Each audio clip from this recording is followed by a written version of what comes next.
Assalamualaikum warahmatullahi wabarakatuh.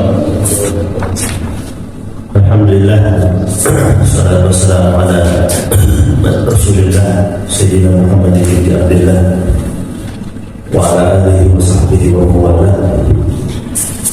Allahumma la sahla illa ma ja'altahu sahla wa anta taj'alu kulla hazin shi'ta sahla.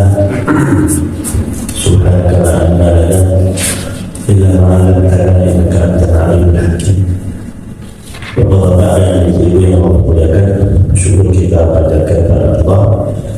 Pagi hari ini kita bisa berkumpul di tempat yang berkah ini. Mudah-mudahan menjadikan pertemuan ini menjadi amal saleh. Salat dan salam tercurahkan kepada Nabi Muhammad Sallallahu Alaihi Wasallam, kepada keluarga dan para sahabat dan para salihin. Semoga Allah memperoleh kita bersama mereka di surga yang kelak. Mohon maaf, suara saya serang-serang banjir, jadi udara lagi tidak bersahabat, atau saya tidak bersahabat dengan udara. Tadi dari luar tulis, tapi pas masuk ke dalam ada kata. Ini berarti badan saya lagi kurang baik. Tapi kalau pikiran alhamdulillah tetap baik. Pada pagi hari ini kita melanjutkan pembahasan yang sempat kita bahas bulan kemarin tentang hadis-hadis Nabi berkaitan dengan jinayat. Hadis yang kemarin diantaranya membahas tentang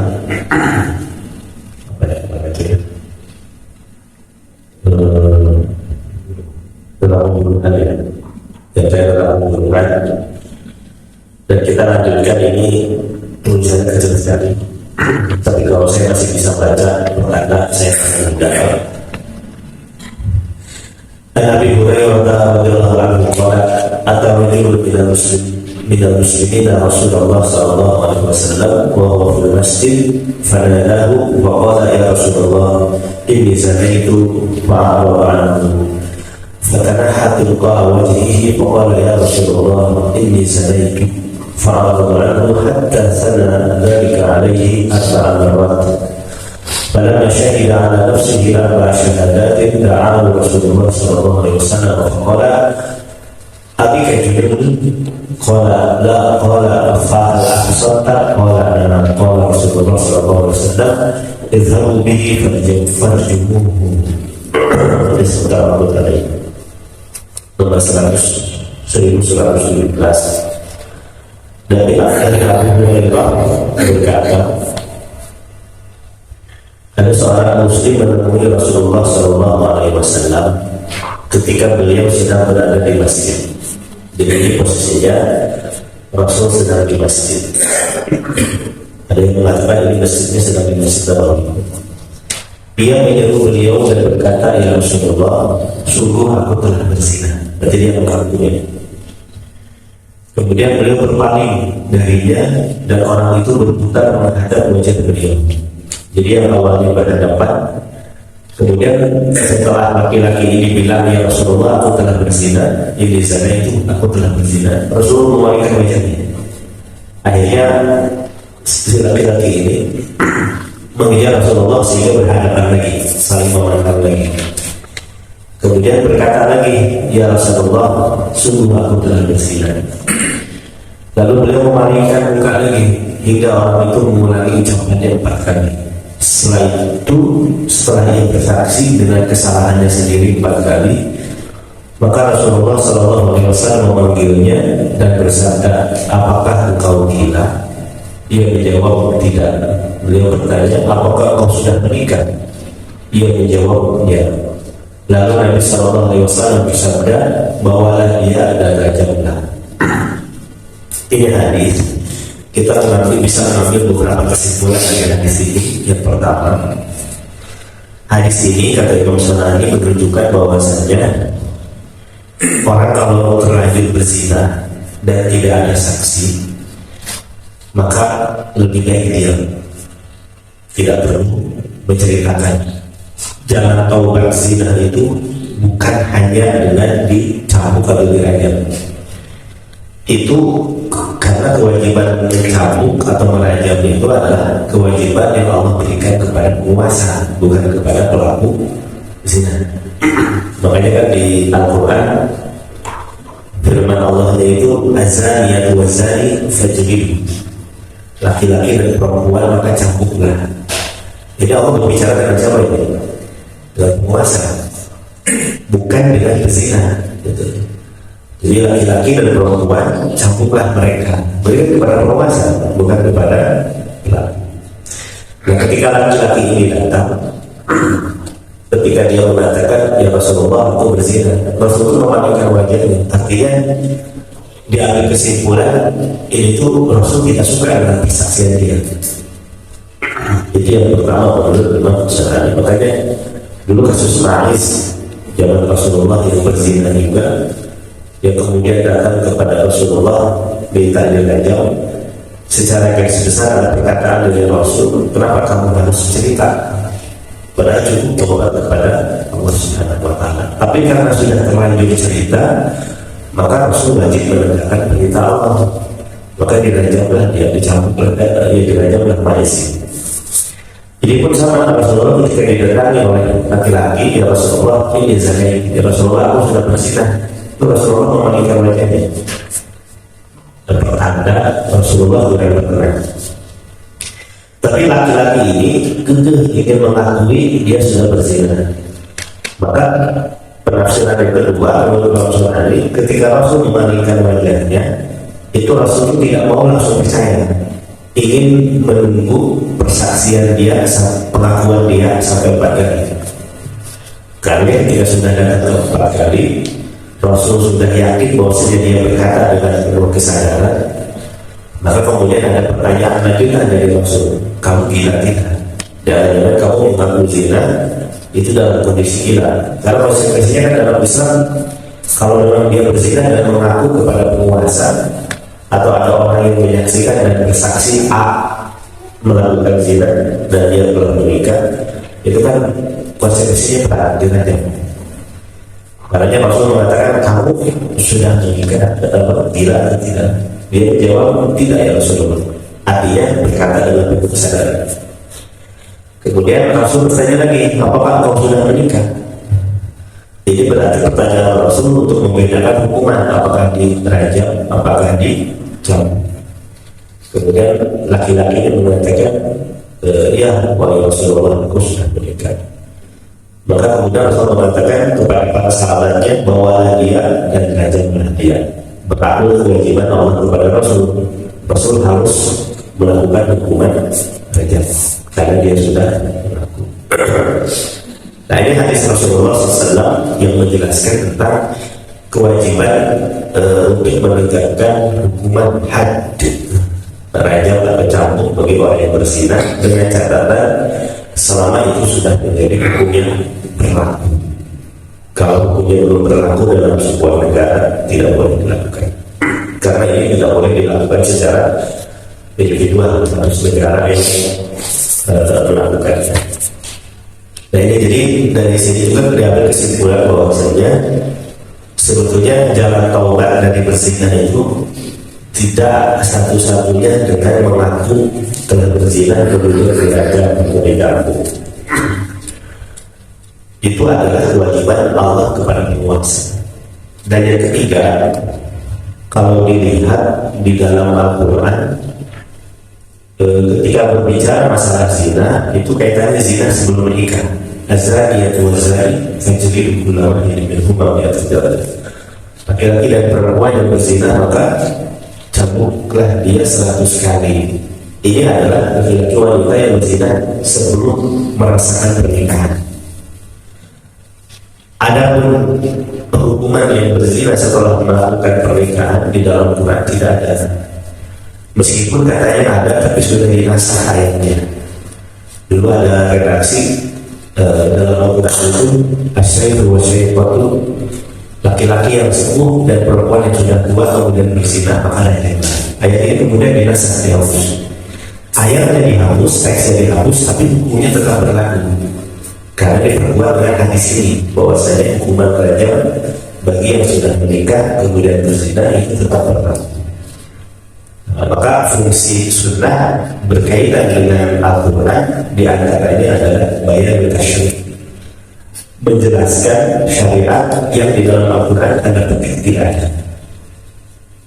Kayak misalnya begini, di dalam Al-Quran surat Al-An'am ayat 154 kan yang diharamkan itu cuma 4 ya, daripada makanan, daging babi, darah yang mengalir, kemudian bangkai, dan apa yang disembelih dengan selain nama Allah. Hanya 4 itu yang diharapkan dalam Al-An'am 124. Berarti selain itu kan halal. Tapi ternyata syariat itu ditambah oleh Nabi, tanda petik ditambah oleh Nabi. Intinya dari Allah juga, tapi tidak dicatat dalam Al-Quran, adanya dalam hadis Nabi. Nabi mengatakan kullu dzina minas siba' haram, segala sesuatu yang bertani dari hewan daratan itu adalah haram. Maka kucing haram, kemudian anjing haram, penggunaan haram, tidak boleh dimakan karena bertani. Wa kullu dzin khalidin tayyib, dan segala sesuatu yang bersakar dari hewan yang terbang itu haram dimakan. Burung elang itu haram dimakan. Itu binatang darat dan binatang ternak. Tapi kalau semua yang di laut itu hukumnya adalah halal. Wahai maitatuhu kata Rasul, dan halal binatang semua yang ada di laut kecuali kapal selam, itu jangan dimakan keras kecuali dari Palembang.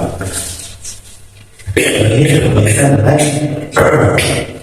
berkaitan dengan di Quran tidak ada, tapi di hadis ada. Ini bagian tasyri', syariat yang ada di dalam hadis tapi tidak dalam Quran, dan itu harus kita kayak rajam. Kalau rajam sih memang sejatinya ada dalam Quran, tapi kemudian dinasakh teksnya, tapi hukumnya berlaku. Nah itu keberlakuannya tersebut terlihat dari hadis ini. Rasul memerintahkan untuk merajam. Bagi yang tidak, katakanlah teks itu tidak ada yang tahu, yang laki-laki yang tua, perempuan yang tua sudah menikah kemudian berzina, maka rajamlah. Maka ayat hadis ini berarti menunjukkan ada syariat tambahan tanda petik yang ada di dalam hadis dan tidak tercatat di dalam Al-Quran. Wallahu a'lam. Kemudian hadis yang selanjutnya, Nabi bin Abbas radhiyallahu anhu qala lamma atama'is bimali ila Nabi sallallahu alaihi wasallam qala lahu la'allaka qabbalta aw abasta aw ghamasta aw nadarta qala la ya Rasulullah. Dari Ibn Abbas berkata, ketika Ma'is bin Malik menghadap Nabi sallallahu alaihi wasallam, beliau bertanya kepadanya, barangkali kau hanya mencium atau kau hanya raba atau kau pandang? Dia berkata, tidak wahai Rasulullah. Nah ini yang datang kepada Rasulullah juga yang mengaku berzina setelah menikah itu adalah Ma'is. Ma'is mengaku kepada Rasulullah, ya Rasulullah saya sudah berzina. Dan kemudian Nabi mengatakan, jangan-jangan kau bukan berzina, jangan-jangan kau itu hanya sebatas mencium atau sebatas meraba atau sebatas memandang. Mohon maaf ya, ini menunjukkan bahwasanya Nabi itu harus betul-betul yakin bahwasanya orang ini berkata dengan penuh kesadaran. Yang kedua, Nabi betul-betul mengkonfirmasi tentang definisi zina. Jangan-jangan bukan zina, jangan-jangan hanya meraba, hanya mencium, hanya memandang. Nah, yang jadi pertanyaan, apa itu definisi zina? Zina itu, mohon maaf, zina itu adalah laki-laki dan perempuan yang tidak terikat pernikahan, tapi kemudian mohon maaf, kelamin laki-laki masuk kepada kelamin perempuan, itu baru zina. Kalau sebatas zina ya. Kalau sudah berlebihan, tapi kelamin laki-laki belum masuk kelamin perempuan, itu bukan zina. Walaupun sudah tanpa selai menantu. itu bukan zina. Jadi zina itu definisinya adalah kelamin laki-laki masuk kelamin perempuan di sini. Sebelum itu bukan zina. Jadi bayangkan persaksian zina dalam Islam itu susahnya ditaati. Harus 4 orang yang menyaksikan dan menyaksikan tadi. Susah ya. Makanya kenapa persaksian zina itu sulit dalam Islam. Imam Al-Nasir mengatakan supaya orang tidak mudah menuduh saudaranya berzina. Karena kalau kalimat zina itu sudah menyebar di tengah masyarakat, khawatir itu dianggap sesuatu yang biasa. Karena persaksian zina itu harus 4 orang dan harus melihat langsung apa yang dilakukan oleh pelaku. Bahkan Imam San'ani mengatakan, saya melihat orang berzina secara langsung di depan mata saya di suatu tempat. Kemudian saya lapor ke aparat, Pak, demi Allah saya melihat dia berzina. Kemudian aparat nanya ke siapa saksinya selain Anda? Saya tidak ada, tapi saya melihat langsung demi Allah dia berzina. Mereka berdua ini berzina. Yang dihukum siapa? Saya, bukan dia. Karena saya hanya bersaksi 1 orang. Saya tidak berhasil mendatangkan 3 orang lagi yang menyaksikan bahwasanya kedua orang ini berzina.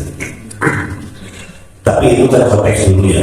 Sekarang kalau konteksnya sekarang mungkin ada CCTV dan rekaman. Kalau itu memang valid, ya itu juga menurut saya sih bisa dijadikan bukti. Kayak kasus artis yang sempat ramai itu, artis populer yang beberapa tahun lalu sempat ramai di sidang di Pengadilan Negeri Bandung. Itu kan karena video hasil perzinahannya disimpan di laptop ya. Kemudian laptopnya ada yang mencuri, akhirnya video rahasia itu menyebar. Nah itu kan mungkin tidak ada yang melihat langsung, tapi setelah dicek ternyata filenya itu betul-betul valid, bukan editan. Mungkin itu dijadikan bukti kuat juga.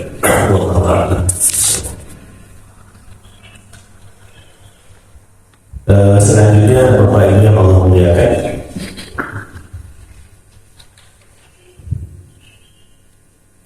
dari Umar bin Khattab radhiyallahu anhu bahwa dalam khutbah dia berkata, sesungguhnya Allah mengutus Muhammad dengan membawa kebenaran dan menurunkan kitab kepadanya.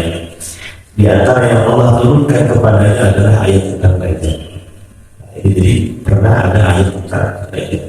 Ketika membacanya, menyadari dan memahaminya, Rasulullah SAW melakukan hukum Dajjal dan kita pun setelah itu melakukannya. Aku khawatir jika masa yang panjang terlewat manusia ada yang berkata kamu tidak menemukan hukum Dajjal dalam kitab Allah.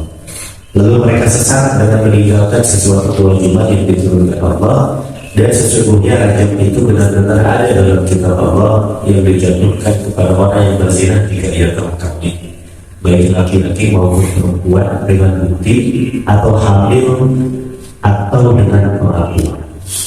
Jadi bisa pengakuan atau bisa dengan saksi. Jadi ayat Dajjal menurut perkataan Imam ini pernah ada di dalam Al-Quran dan dinasah. Redaksinya dinasah, tapi hukumnya berlaku. Makanya kan nasah dalam Al-Quran itu ada 2 ya. Ada yang dihapus ayatnya, tapi hukumnya tetap berlaku. Atau yang kedua, ada yang dihapus hukumnya, tapi ayatnya masih ada. Contohnya apa ya? Contohnya wasiat bagi ahli waris, wasiat harta bagi ahli waris. Kata Allah dalam Al-Quran, Quran surah Al-Baqarah ayat 100 sebelum tentang saum kemudian sana. Itu ada ayat tentang saum, ayat tentang wasiat.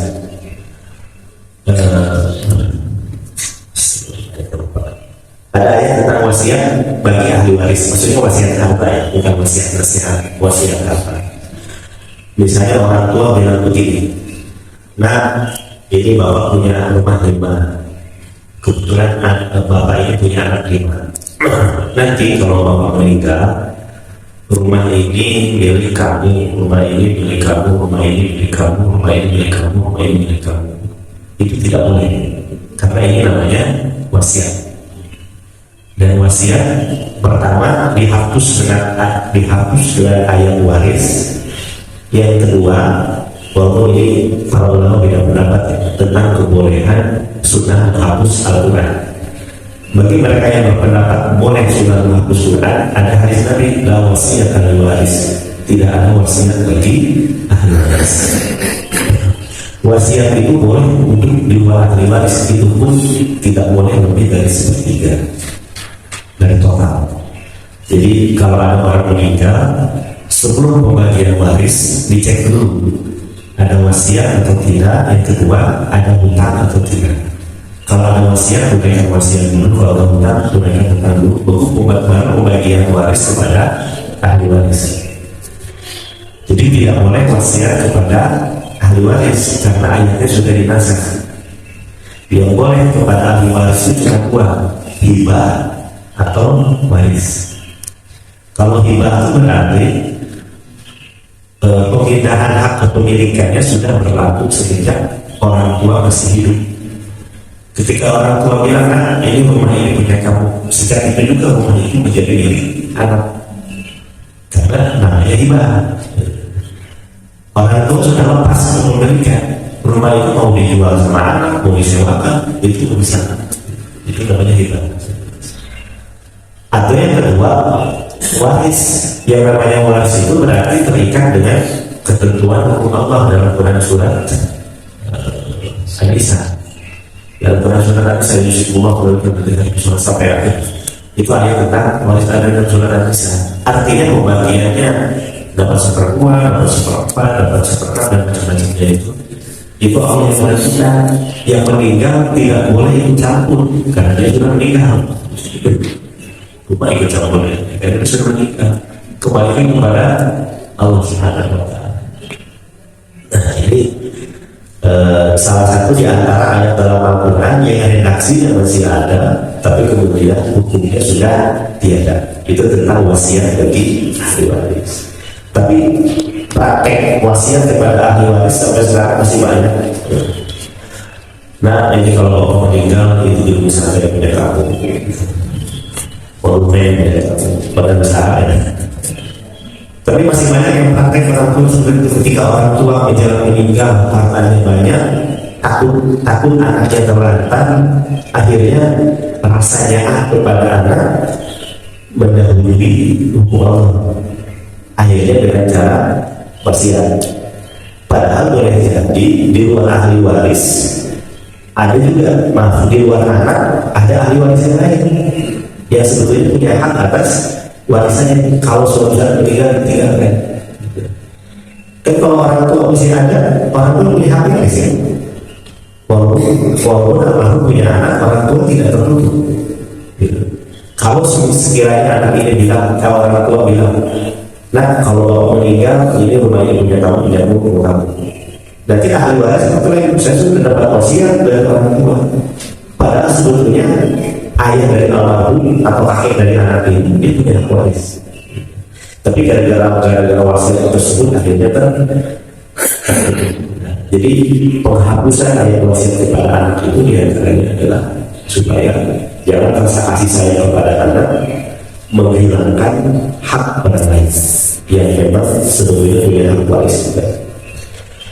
Nah itu kembali di ayat tadi. Jadi ada ayat yang di dalam Al-Quran redaksinya masih ada, tapi hukumnya sudah tidak.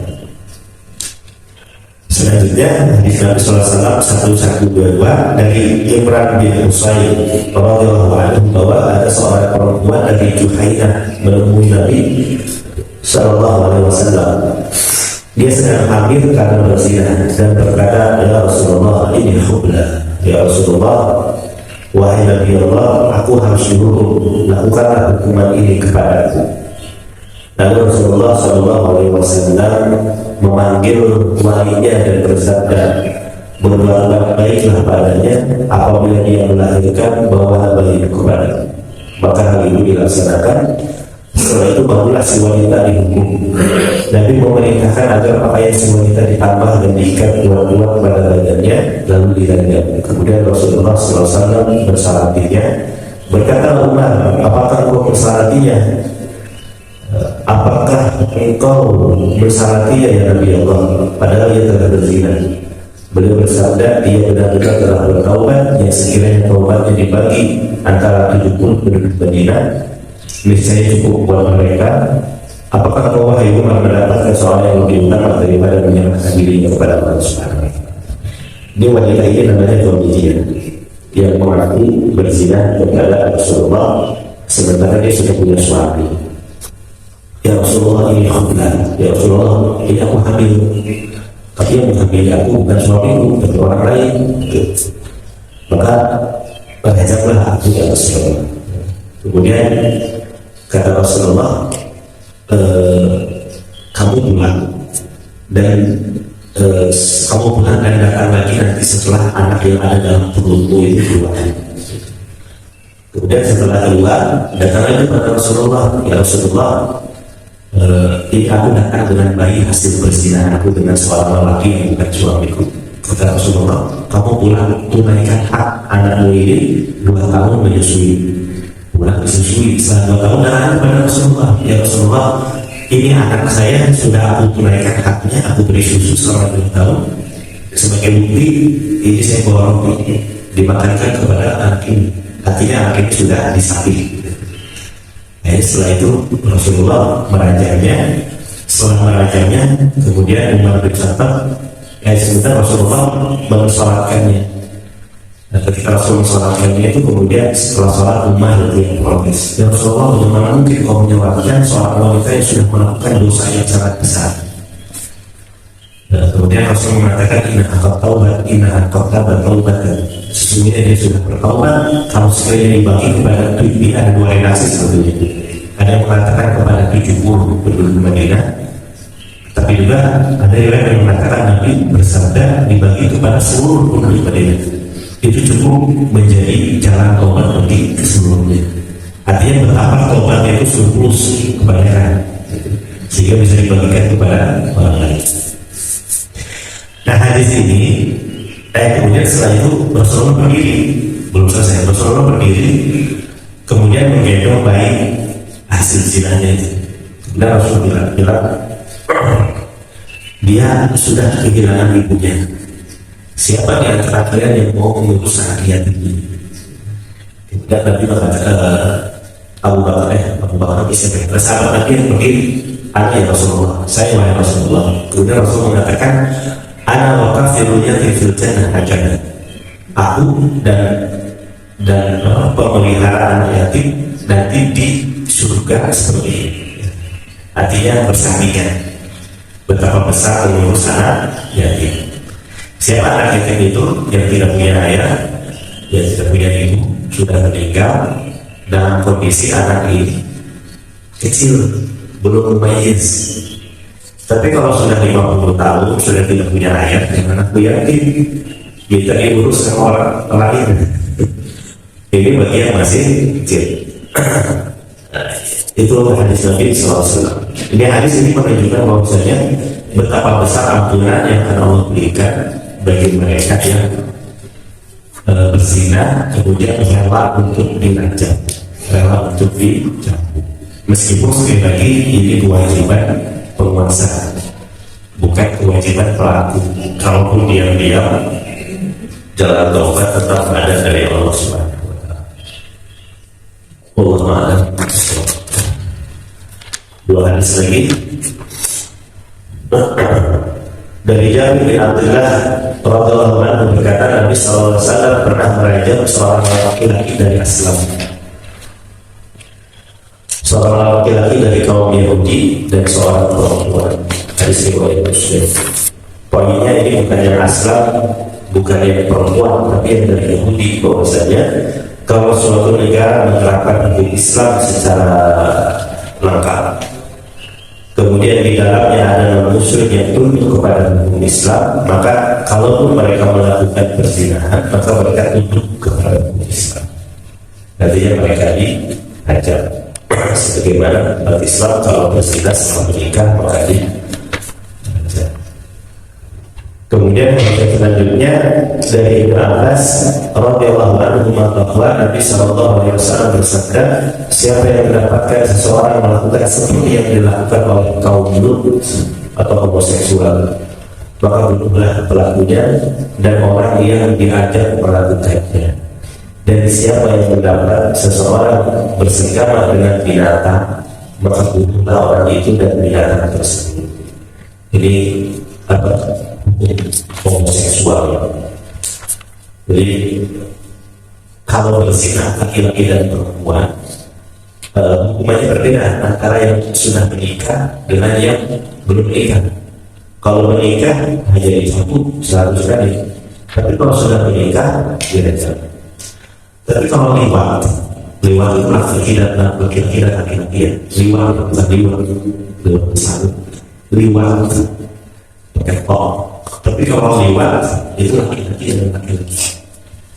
Kalau melihat laki-laki dan laki-laki bersama, kata Rasulullah, maka bunuhnya dia. Laki-laki ini negara ya, bukan perorangan.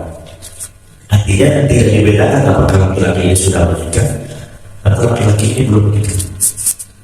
Jadi sama-sama hukumannya itu adalah artinya betapa nistanya perbuatan tersebut, sehingga apa kata Allah itu tentang umat Nabi Lut, atatuna al-fahishata ma sabaqakum biha min ahadin minal alamin.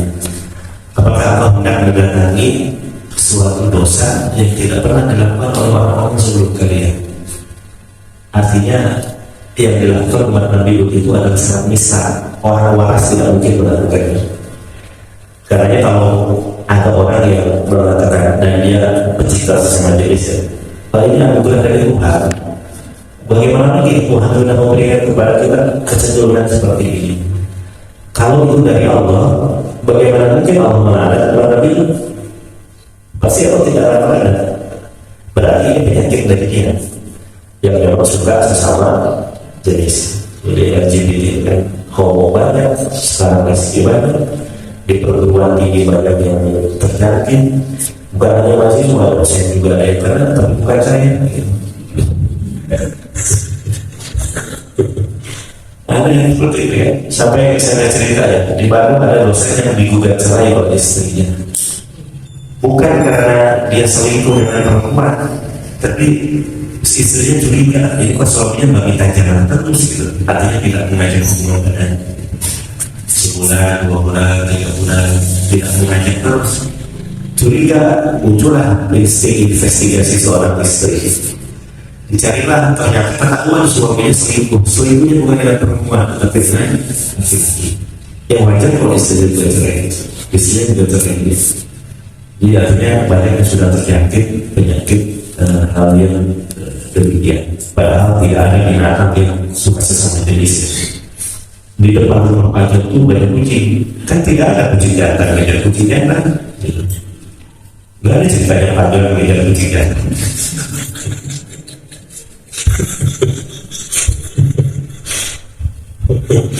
Yang ada kan kucing jantan ngejar kucing betina. Kalau jantan ngejar jantan itu masalah bukan kekuasaan. Itu kucingnya normal, manusia normal. Itu umat itu. Bahwa Islam dan sekarang sudah semakin banyak laki-laki cantik pakai rok, lain bersih ternyata kumisan, tidak menarik sama sekali. Jadi masing-masing punya fitrahnya, punya fitrah, punya fitrah. Wallahu a'lam. Soal bapak-bapak dan ibu Allah muliakan, ini 1, 2, 3, 4, 5 dalam hadis yang kita bahas pada pagi hari ini.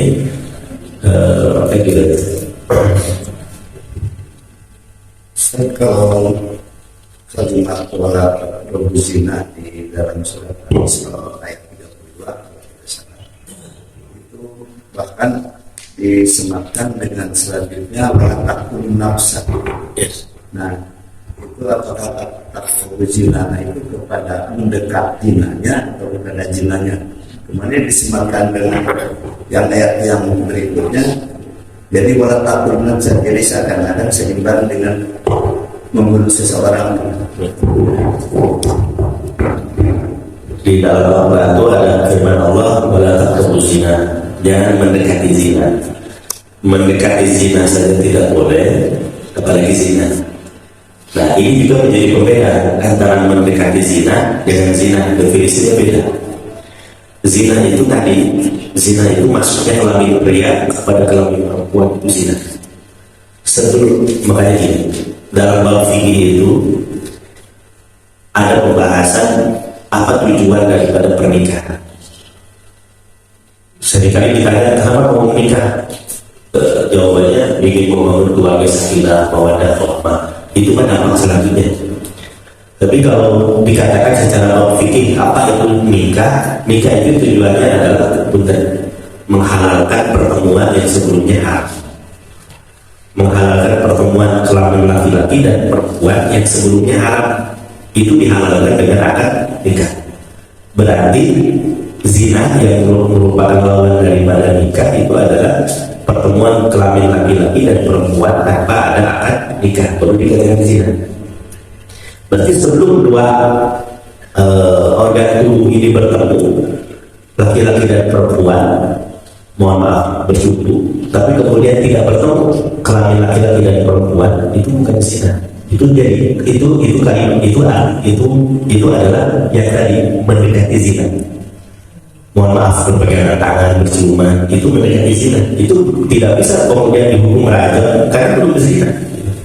Ketika dia sudah masuk baru itu dikatakan berzina. Artinya mendekati saja tidak boleh, apalagi sampai melakukan. Tapi hukumannya berbeda antara yang mendekati dengan yang sudah berzina. Karena kalau orang sudah mendekati 70 dan 80% melakukan persidangan itu. Allah a'lam. Kemudian dilanjutkan pada taqtulun nafsa allati harrama Allah illa bil haqq. Janganlah kalian janganlah kau membunuh jiwa yang diharamkan oleh Allah. Artinya membunuh bukan karena alasan yang dibenarkan untuk melakukan, kecuali yang dibolehkannya, dan itu pun harus negara yang melakukan. Itu berarti sama-sama dosanya besar. Antara zina dengan membunuh itu dua termasuk dosa besar yang ada hukumannya di dunia sebelum nanti akhirat. Wallahu a'lam bishawab. Tadi terkait wasiat ya, ini dikatakan wasiat untuk B untuk C. Kemudian tadi terkait hibah juga, hibah tadi boleh katanya. Terus misalkan dia memberikan rumah untuk kamu, katanya kepemilikan. Jadi di sini sepertinya beda-bedanya tipis gitu ya definisinya itu. Kemudian yang kedua, bahwa meskipun hibah itu boleh, tapi tetap prinsipnya harus berlaku adil. Oh iya. Sebab ada salah satu hadis ketika salah seorang sahabat menghadap Rasulullah, ya Rasulullah, aku telah memberikan apa itu rumah atau apa gitu ya kepada si A. Apakah yang lain diberi? Tidak ya Rasulullah. Apa kata Rasulullah? Saya tidak mau bersaksi atas perbuatan zolim. Makanya dari pemberian tadi diambil kembali, tidak jadi gitu ya.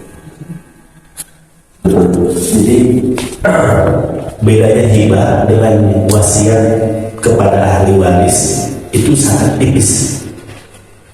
Perbedaannya itu hanya pada proses peralihan kepemilikan. Kalimatnya boleh jadi sama. Saya punya anak 3 nih. Kemudian saya bilang, nah ini ayah punya rumah 3. Nanti kalau ayah meninggal, nah ada kalimat itu. Nanti kalau ayah meninggal, rumah ini punya kamu, rumah ini punya kamu, rumah ini punya kamu. Berarti apa? Berarti kan alih kepemilikannya nanti ya, kalau sudah meninggal gitu. Berarti ini wasiat. Wasiat itu kan artinya pesan yang harus dilaksanakan nanti kalau almarhum sudah meninggal. Itu kepada ahli waris tidak boleh.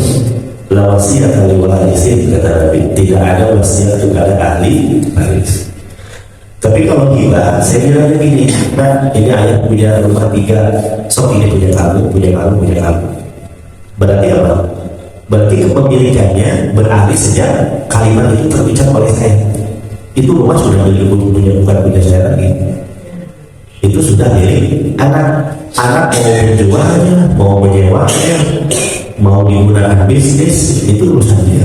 Keuntungannya dia gitu. Kita tidak boleh mencampur. Nah ini bedanya wasiat dengan waris gitu. Nah wasiat dengan hibah. Kalau hibah itu boleh kepada ahli waris, tapi kalau wasiat tidak boleh. Wasiat itu hanya diberikan kepada di luar ahli waris, dan itu tidak boleh lebih dari sepertiga dari total harta yang kemudian dimiliki atau terhitung ketika dia meninggal. Berapa hartanya, maka yang dikasihkan adalah sepertiga dari totalnya dimeninggal. Wasiat itu mengenai apa? Dan hibah harus adil, betul. Itu hadis Nabi, hadis sahih. Kalau hibahnya kepada anaknya ada 3, itu harus adil dibagi satu-satu, atau paling tidak sama rata. Nah kalau hibah boleh sama rata, tapi kalau waris ada hukum tertentu, tidak bisa sama rata, kecuali kalau masing-masing sudah mengetahui bagiannya. Ada anak laki-laki, ada anak perempuan, bagiannya sudah ditentukan dalam Al-Quran dan masing-masing mereka sudah tahu.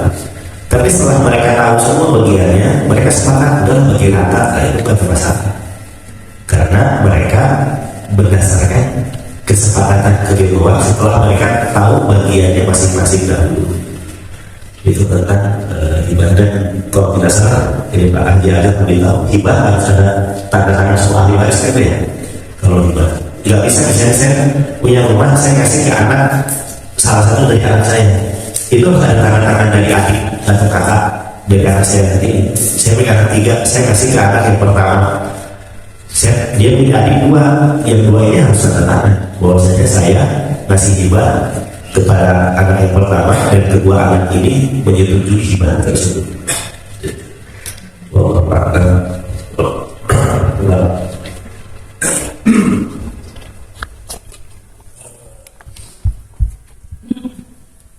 Assalamualaikum warahmatullahi wabarakatuh.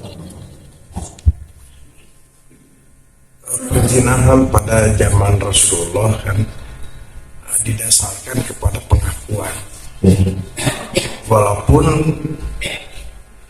tidak ada saksi, seperti dalam kasus yang disebutkan dalam hadis tadi, ada pengakuan sampai 4 kali, akhirnya kemudian dirajam. Nah, tapi kalau sekarang kan tidak seperti konteksnya itu.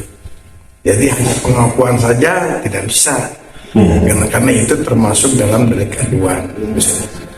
Istrinya berzina, tapi suaminya memaafkan. Nah itu tidak bisa diproses lebih lanjut. Cuma masalahnya apakah dengan maafnya dari suami atau maafnya dari istri itu menghapuskan dosanya zina apa enggak? Karena kalau untuk urusan sanksi dunia itu sudah lepas, karena tidak ada para pihak yang mengadu gitu. Nah itu saja Pak.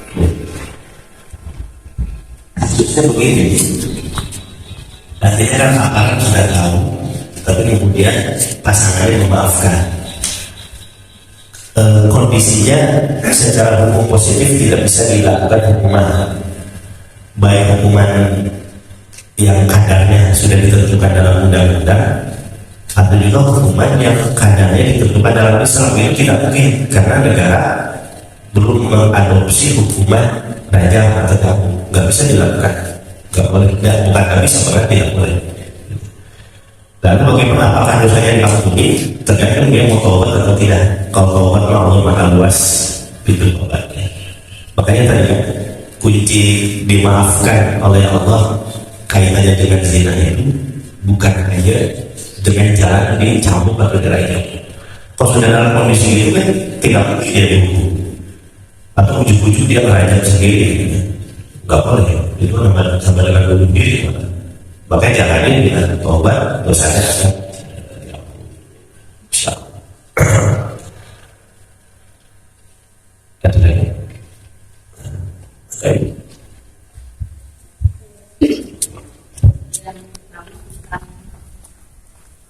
taubat. Yang pertama tentang kalau seorang pezina kemudian tidak selalu harus dirajamnya, tergantung ada saksi atau tidak, karena juga tidak mudah ya. Ataupun kalaupun sekarang ada CCTV, mungkin juga tidak semua orang ingin berurusan dengan aparat lah gitu ya. Kalau ini ambil pelajarannya, kalau misalnya ternyata seolah-olah memudah, jadi kayaknya jadi mudah gitu ya, tidak harus lapor gitu ya, atau misalnya kayak tadi kan lapor ya Rasul saya sudah berzina. Karena saya juga beranggapan selama ini bahwa kalau tidak dihukumi seperti itu, jadi berarti dosa tetap ada gitu, walaupun dia bertaubat gitu kan. Jadi berarti belum dibersihkan secara duniawi gitu. Nah ini kesannya menjadi ya udah mungkin akan jadi semakin marak gitu ya perzinahan gitu, karena tidak ada hukuman seperti itu.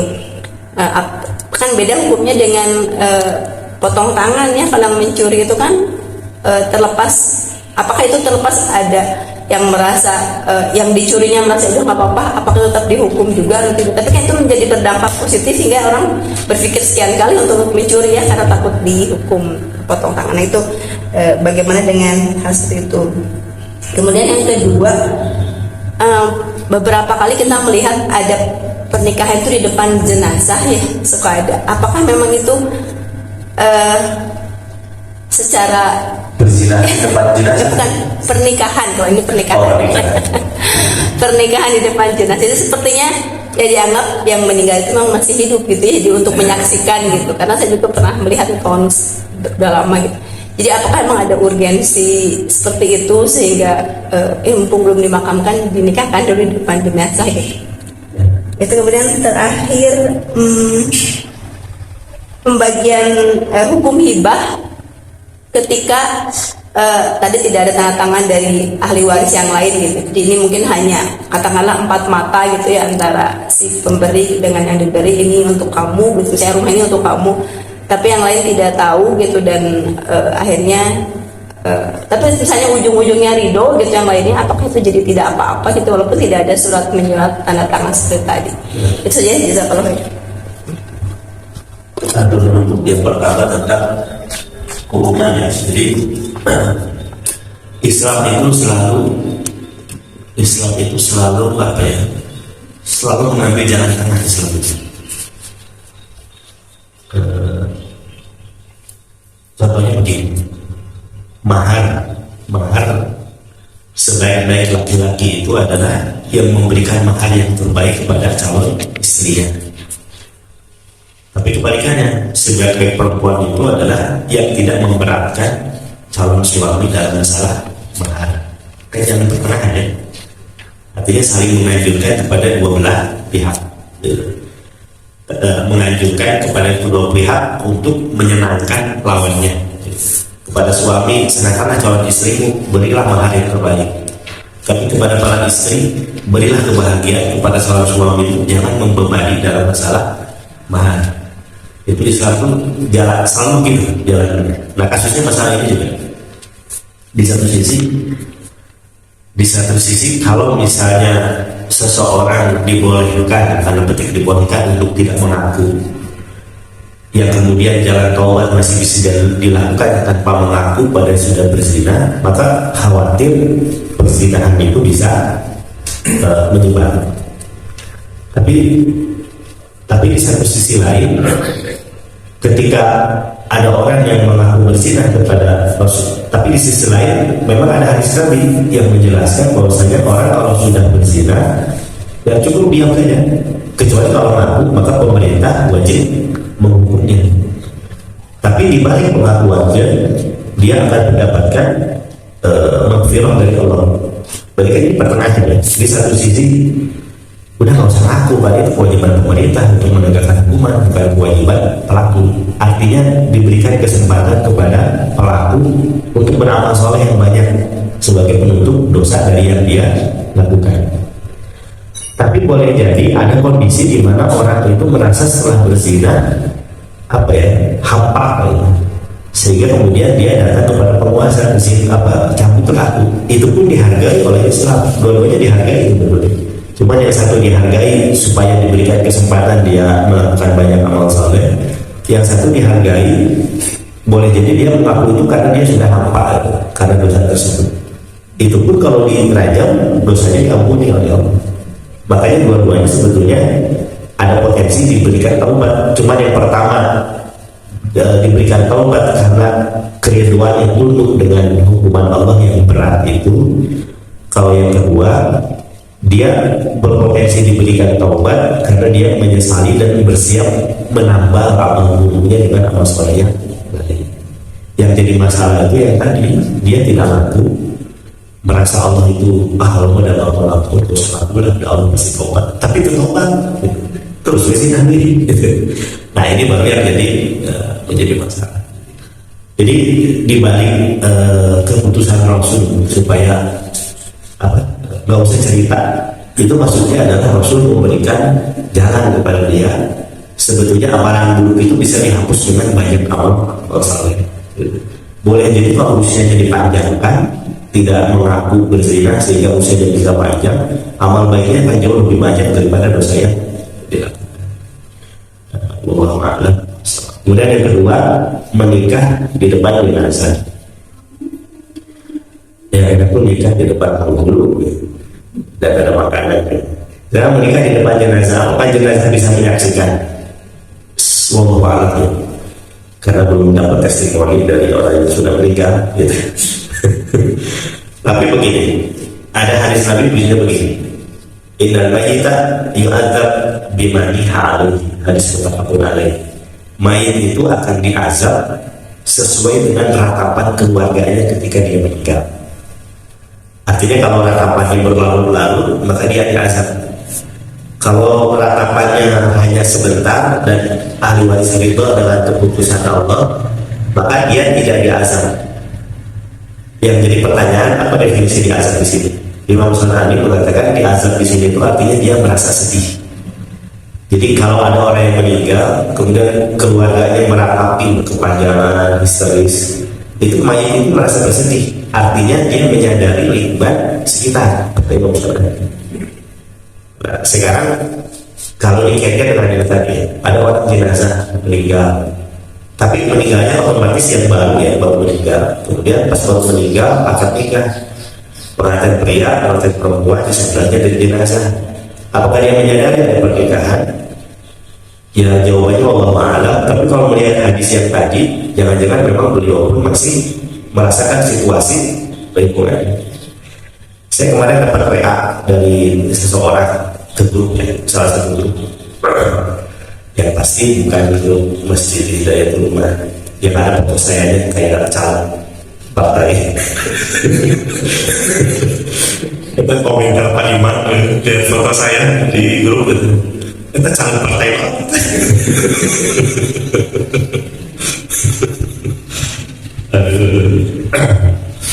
Jangan biru deh. Nah, itu ada yang share apa yang terjadi pada jenazah, pada mayit ketika dia baru meninggal. Itu disebutkan di situ, orang ketika meninggal dia tidak menyadari kalau dia itu meninggal. Yang dia sadari itu adalah dia sedang bermimpi, ditangisi oleh banyak orang, kemudian dimasukkan ke dalam kuburan. Sampai di dalam kuburan, dia pun masih belum menyadari kalau dia sudah meninggal. Karena tapi dia tahu kalau ada orang yang bentar lagi akan meninggalkan dia. Setelah itu dia kemudian berteriak sekeras-kerasnya, baru dia menyadari kalau dia sekarang sudah ada di bawah. Tapi memang tidak disebutkan apakah ini hadis atau bukan. Tapi kalau kemudian saya jadi teringat hadis yang tadi itu, mayat diazab sesuai dengan ratapan keluarganya, ini berarti kalimat dalam WhatsApp tersebut di mana dia menyadari lingkungan sekitarnya itu dikurung oleh keluarga, boleh jadi almarhum yang sudah meninggal itu memang tahu lingkungan sekitar. Nah nanti mari kita buktikan nanti ya suatu saat ketika kita sudah meninggal. Belum cuma terlepas apakah jenazah menyadari di sampingnya ada berlangsung pernikahan atau tidak, ya intinya syariat tidak menuntut untuk itu, menikah di samping jenazah.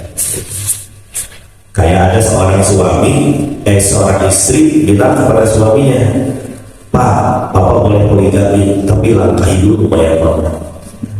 Pas suatu saat istrinya meninggal, Pak istrinya meninggal, jenazahnya dilangkahi oleh suaminya 1, 2, 3, 4. Ditanya sama anaknya, Pak itu anak-anak. Nah, mama dulu ketika masih hidup berpesan, Bapak kalau mau nikah lagi, langkahi dulu ya mama. Langkahi dulu. Nah, mungkin dalam persepsi bapaknya, suami ini, ibunya masih tahu itu mau dilangkahi, berarti awalnya sudah dilaksanakan. Kan itu sebetulnya hanya bahasa-bahasa spontan dari seorang istri. Artinya orang kalau sudah meninggal ya sudah tidak lagi diikutsertakan dalam urusan dunia. Kemudian yang ketiga, apa namanya? Oh ya, hibah kekayaan. Hibah, bagaimana kalau tidak diberi catatan dan bagi anak yang lainnya? Sebetulnya begini. Itu kan hanya urusan duniawi ya, bukan administrasi. Kalau mau balik nama, pasti akan ditanya kalau itu hibah, mana persetujuan daripada anak yang lainnya. Kemudian yang itu prinsip dari hukum administrasinya mungkin ya. Tapi kalau dari hukum agamanya, tadi yang disampaikan oleh Pak Haji Wawan tentang ada hadis Nabi yang mengatakan tidak boleh berlaku zalim ketika memberikan hibah kepada anak. Nah tentunya begini ya, tentunya zalim dan tidak zalim juga itu berkaitan dengan kultur keluarganya. Tentu berkaitan dengan kultur keluarganya. Kalau memang pembagiannya itu hanya masalah waktu, anak yang pertama dikasihnya sekarang, anak yang kedua ya ketika masih kecil, kan itu bukan perbuatan zalim juga. Dan yang kedua gini, kalau saya perhatikan begini, ada perbedaan antara zalim dengan sah. Boleh jadi katakanlah itu berlaku zalim, tapi akarnya tetap sah, nasinya tetap sah, tapi dia zalim kepada anaknya lain. Gitu. Makanya Rasul kenapa tidak mau bersaksi. Tapi kalau nasinya kan yang menguasai barang itu orang tuanya, ya orang tuanya bebas menguasai kepada siapapun. Tapi itu perilaku zalim. Dan lalu bagaimana kalau misalnya ngasih diam-diam, tapi tahu ujung-ujungnya anak-anak juga itu tidak rewel yang mempermasalahkan, ya menurut saya tidak ada masalah.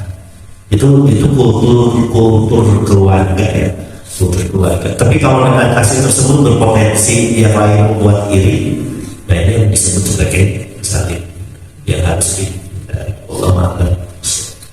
Memang hadis-hadis sepertinya berlaku umum gitu ya, secara umum seperti itulah. Dalam kondisi tertentu ini ada kasuistik lah, hanya dikasih hanya seseorang karena mungkin dia ada kebutuhan, bisa kebutuhan, bisa jadi juga karena dia ada mungkin orang tuanya merasa misalkan anak ini sudah mengangkat saya atau ini yang lain mengakui misalkan dia ada.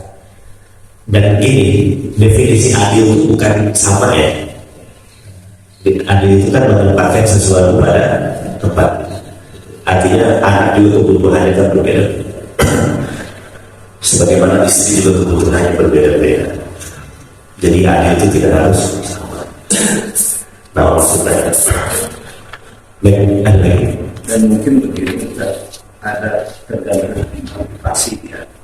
Ada karena salah satu yang dibolehkan gitu. Kemudian bisa karena lihat motivasinya, umpamanya seorang ayah dan ibu mempunyai anak perempuan semuanya begitu. Nah dalam hukum waris kan ada kalau tidak mempunyai anak laki-laki berarti ada hak adik yang lainnya gitu. Atau salah seorang tidak mempunyai anak sama sekali tetapi punya anak pungut, sehingga karena untuk menghindari daripada bagian waris sehingga sebelum meninggal dihibahkan. Nah itu kan, tapi sebenarnya Allah lebih tahu gitu, tergantung motivasi seperti apa. Nah kita harus hati-hatinya yang si pelakunya seperti itu gitu. Iya betul. Jadi kalau saya punya anak tapi semuanya perempuan, maka adik kakak saya dapat. Tapi kalau saya punya anak laki-laki, maka kakak saya tidak dapat kalau saya meninggalkan harta. Karena anak laki-laki kuat, dia bisa menghapus saudara. Itu anak laki-laki. Tapi kalau saya tidak punya anak sama sekali, maka berarti ahli warisnya ke atas dan ke samping. Kalau punya anak angkat sebetulnya dia punya hak wasiat. Wasiat itu kalau saya sudah ucapkan sebelum saya menikah, gitu. Tapi kalau saya belum ketok, sebelum masih wasiat, dia tidak punya hak sama sekali. Karena saya tidak menyampaikan wasiat. Jadi kalau ada kata itu cuma dua, wasiat atau hibah. Waris sama sekali tidak punya hak. Itu kalau ada angkat. Wallahu a'lam. Ya, jadi kalau memberikan hibah atau wasiat kepada anak sebelum meninggal, tanya hatinya sendiri apakah itu karena akan menghilangkan waris karena tidak mau memberikan hak pada orang lain. Nah, itu Sekian ya. Bapak Ibu yang melihat, kita cukupkan pembahasan kita pada pagi hari ini. Mohon maaf atas segala kekurangan. Rabbana atina fid dunya hasanah wa fil akhirati hasanah wa qina adzabannar. Kita tutup doa kepada majelis. Subhanallah wa bihamdihi. Assalamualaikum warahmatullahi wabarakatuh. Waalaikumsalam warahmatullahi wabarakatuh.